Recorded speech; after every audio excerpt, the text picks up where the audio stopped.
I know you say that it boils down to a mindset, like overcoming your fears. And you say we have to stop saying, what's the worst thing that could happen? Like one of your things was jumping off a cliff.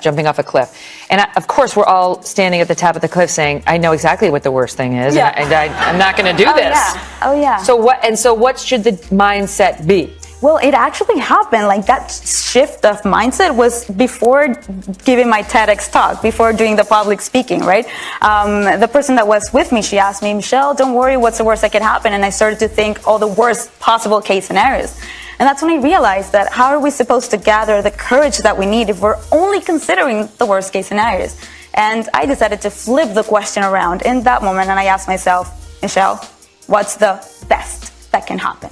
That's when I started to see the possibilities that were hiding behind my fears. And I started to think of the reward behind it. For those people at home thinking, what's my number one thing to remember when I'm sitting at home and I'm afraid? What do they need to remember?